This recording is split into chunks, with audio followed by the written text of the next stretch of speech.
નમસ્કાર, હું મોનાલી સોની આધ્યાત્મિક મહાશક્તિમાં આપ સૌનું સ્વાગત કરું છું। આજે આપણે જાણીશું કે તમારા ઘરમાં જો સ્વાસ્થ્ય સંબંધિત તકલીફો વારંવાર થયા કરે છે તો તેને દૂર કરવા માટેના વિશેષ ઉપાયો વિશે।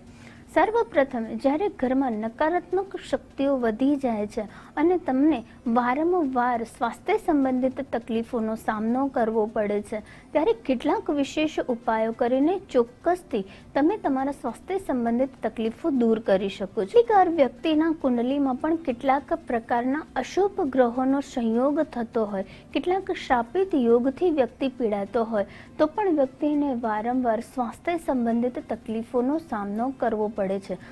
આગળ જો વિશેષ ઉપાયની વાત કરું તો તમારા ઘરની સ્વાસ્થ્ય સંબંધિત તકલીફોને દૂર કરવા માટે તમારે તુલસી ક્યારે રોજ નિયમિત રૂપે સાંજે દીવો કરવો જોઈએ અને સાથે સાથે તમે તુલસી ક્યારાનું દાન તમે રામજી મંદિરમાં અથવા શ્રી કૃષ્ણ મંદિરમાં પણ જો કરો છો તો ચોક્કસ તમને સ્વાસ્થ્ય સંબંધિત સમસ્યાઓ દૂર થાય છે। સાથે સાથે તમે જ્યારે સૂર્યને જળ અર્પણ કરો છો ત્યારે તમે તેમાં જો કુમકુમ અને અક્ષત નાખીને સૂર્યને જળ અર્પણ કરો છો તો લાંબા ગાળાની કોઈ પણ પ્રકારની સ્વાસ્થ્ય સંબંધિતમાં તમને ખૂબ જ જલ્દી તમને તેમાં રાહત મળે છે। સાથે સૂર્યને જળ અર્પણ કર્યા બાદ વ્યક્તિએ આદિત્ય હૃદયમ સ્ત્રોતના પાઠ કરવા જોઈએ અથવા તો સૂર્યદેવના ઓમ સૂર્યાય નમઃ મંત્ર 4 કરવા જોઈએ। આવું કરવાથી પણ વ્યક્તિના સ્વાસ્થ્ય સંબંધિત તકલીફો દૂર થાય છે। સાથે સાથે જો કોઈ વ્યક્તિને માનસિક તણાવ રહેતો હોય, વ્યક્તિ વારંવાર બીમાર પડતો હોય અને તેની બીમારીને તે જાણી ન શકતો હોય તે સંજોગોમાં વ્યક્તિએ રાત્રે સૂતી વખતે પોતાના માથાની નીચે એક ગ્લાસમાં પાણી ભરી લેવાનું છે અને બીજા દિવસે સવારે તે પાણીને 7 વાર પોતાના માથેથી ઉતારીને તેમણે તે ફ્લશ કરી દેવાનું છે, એટલે કે ફેંકી દેવાનું છે। આવું કરવાથી પણ વ્યક્તિની જે બીમારી પકડાતી નથી અને જેના કારણે વ્યક્તિ વારંવાર દવાઓ ખાય છે, વારંવાર પરેશાનીનો સામનો કરે છે, તેમાં તેને ચોક્કસથી રાહત મળશે। સાથે સાથે વ્યક્તિએ કોઈ પણ પ્રકારે ચાંદીની વસ્તુ એટલે કે ચાંદીનું આભૂષણ પણ તેણે ધારણ કરવું જોઈએ।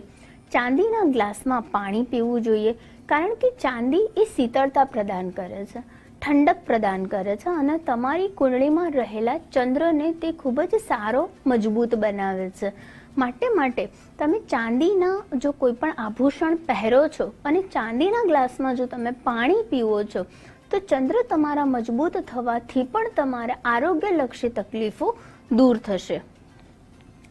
વારંવાર કોઈનું મન ડિપ્રેશન જેવું તણાવ ભર્યું, ઉદાસીનતા ભર્યું રહે છે, વ્યક્તિને નકારાત્મક વિચારો આવે છે યા વ્યક્તિ કોઈ પણ પ્રકારની નજર દોષથી પીડાતો હોય છે ત્યારે વ્યક્તિએ ચંદ્રની રોશનીમાં પાણી રાખવું જોઈએ અને તેને સૂતરના કપડાથી ઢાંકી દેવું જોઈએ।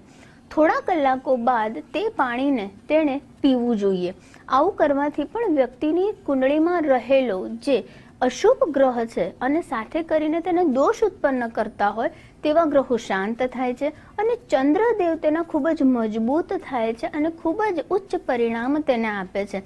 અને જ્યારે ચંદ્ર તમારો કુંડળીમાં સારો હોય ત્યારે પણ તમને સ્વાસ્થ્ય લગતી તકલીફો દૂર કરે છે। સાથે સાથે વ્યક્તિને જો વારંવાર ગુસ્સો આવે છે, વારંવાર તેને તેની સમસ્યાઓનું સમાધાન નથી મળતું અને ગુસ્સાના કારણે વ્યક્તિને આરોગ્ય સંબંધિત તકલીફોનો સામનો કરવો પડતો હોય છે ત્યારે પણ વ્યક્તિએ એક ગળામાં ચાંદીનું પેન્ડલ ધારણ કરવું જોઈએ અને ખાસ કરીને વ્યક્તિ જો તે ચાંદીના પેન્ડલમાં મોતી જડાવીને પહેરે છે તો ચોક્કસથી વ્યક્તિને માનસિક અને શારીરિક તકલીફો દૂર થાય છે, તેનો ગુસ્સો શાંત પડે છે અને વ્યક્તિ આનંદની અનુભૂતિ કરી શકે છે। આગળ જો હું વાત કરું તો તમે મોતીનું દાન, સફેદ વસ્તુઓનું દાન, ખીરનું દાન પણ જો તમે નાની નાની દીકરીઓને આપો છો, સફેદ કલરની મીઠાઈ પણ જો તમે નાની નાની દીકરીઓને દાન આપો છો તો પણ તમારા ચંદ્રદેવ ખૂબ જ મજબૂત થશે અને તમારી જે પણ સ્વાસ્થ્ય સંબંધિત તકલીફો છે તે ચોક્કસથી દૂર થશે। આગળ જો વાત કરીએ તો વ્યક્તિએ પોતાની નજર દોષને દૂર કરવા માટે ખાસ કરીને જ્યારે નાના નાના બાળકોને નજર લાગી જતી હોય છે, તે લોકો ખાવાનું નથી ખાતા અને તે લોકો જે રમત ગમત પણ નથી કરતા અને ઉદાસ અને સુમસામ જે બેઠા રહે છે ત્યારે પણ કહી શકાય કે તેમને નજર લાગી છે। ત્યારે સરસવના તેલમાં રૂની વાટને બોળીને વ્યક્તિના માથા ઉપરથી 7 વાર ઉતારીને જે પણ તમારી જે ચોકડી છે તેના નળ ઉપર તમે તેને મૂકી દો અને તેને તમે પ્રગટાવી દો.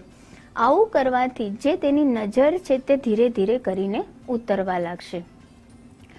ખાસ કરીને વ્યક્તિની જે પણ દવાઓ છે તેને તમારે વાસ્તુશાસ્ત્ર મુજબ જો વ્યક્તિને વારંવાર સ્વાસ્થ્ય સંબંધિત તકલીફો થાય છે તો તેની બધી જ દવાઓ તમારે નોર્થ ઈસ્ટ એટલે કે ઉત્તર પૂર્વ કોણામાં મૂકવી જોઈએ.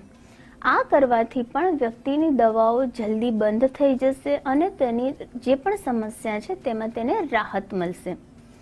આગળ જો વિશેષ મંત્રની વાત કરું તો આરોગ્યના દેવ જે છે તે છે અશ્વિની કુમાર અને અશ્વિની કુમારનો અશ્વિના અશ્વિના અશ્વિના મંત્ર પણ જો વ્યક્તિ ચેન્ટ કરે છે તો પણ વ્યક્તિને આરોગ્ય સંબંધિત જે પણ તકલીફો છે તે અશ્વિની દેવ જલ્દી તેની દૂર કરી દે છે. આગળ જો હું વાત કરું તો કોઈ વ્યક્તિ છે જેના ઘરમાંથી બીમારી જવાનું નામ જ નથી લેતી અને ઘરના દરેક વ્યક્તિ વારંવાર બીમાર પડે છે તો તે વ્યક્તિએ ખાસ કરીને ગાયોની સેવા કરવી જોઈએ. તે વ્યક્તિએ જે થોડો ઘઉંનો લોટ લેવાનો છે અને તેમાં ગોળ ભેળવીને તેણે ગૌશાળામાં અલોટ દાન કરવાનો છે.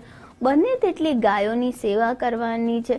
આવું કરવાથી પણ વ્યક્તિને જે પણ ગ્રહોની આડઅસર એટલે કે જે પણ ગ્રહોની અશુભ દ્રષ્ટિ વ્યક્તિના જીવનમાં હશે તે દૂર થશે અને તેને દરેક દેવી દેવતાઓનો વિશેષ આશીર્વાદ મળશે અને સાથે સાથે દરેક બીમારીઓ પણ તેના ઘરમાંથી દૂર થઈ જશે. તો આશા રાખું છું કે જે પણ બીમારીને દૂર કરવા માટેના કેટલાક ઉપાયો મેં તમને જણાવ્યા છે તે ઉપાયો કરીને ચોક્કસથી તમે પણ તમારી બીમારીને દૂર કરશો.